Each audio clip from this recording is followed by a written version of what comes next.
Have you ever wondered how cyber attackers intercept and manipulate your network traffic?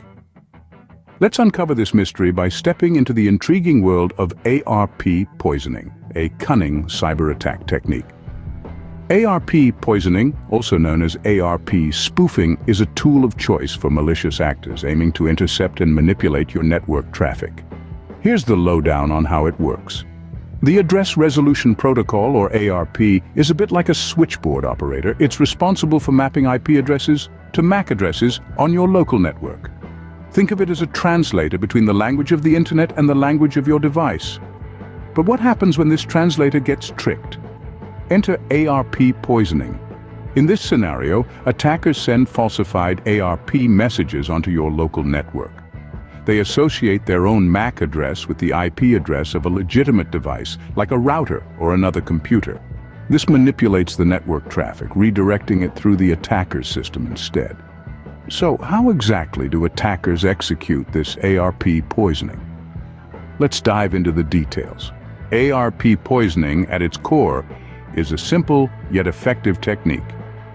Let's delve into how this cyber attack method operates. The process begins when an attacker sets their sights on two devices communicating over a local network. For example, this could be your computer chatting with the office router.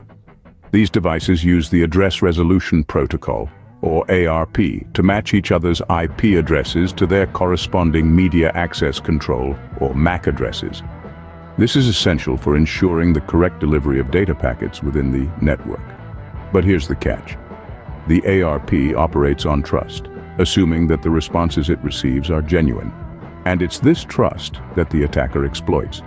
The attacker, who is also on the same network, sends a falsified ARP response. In this rogue message, they link their own MAC address to the IP address of a legitimate device, say the router. The unsuspecting devices on the network accept this falsified response as the truth.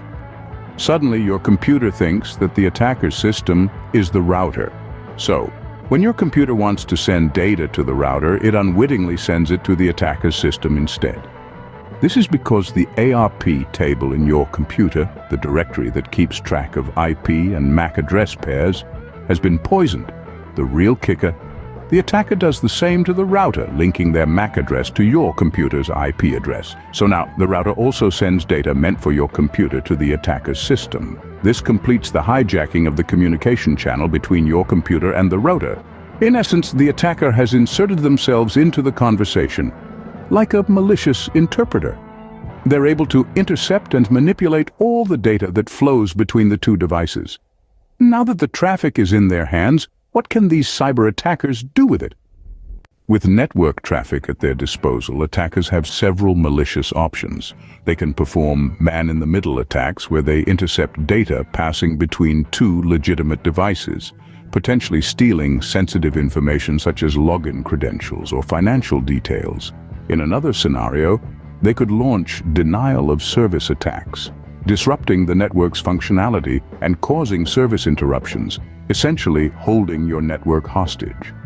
It's a dire situation indeed, but don't worry, there are measures in place to protect your network from such attacks. Let's talk about safety. How can we protect our network from ARP poisoning?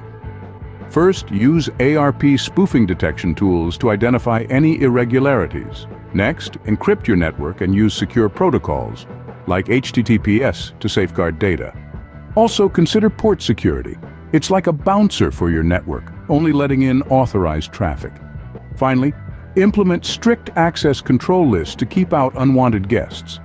With these measures in place, you can ensure the safety of your network against ARP poisoning attacks.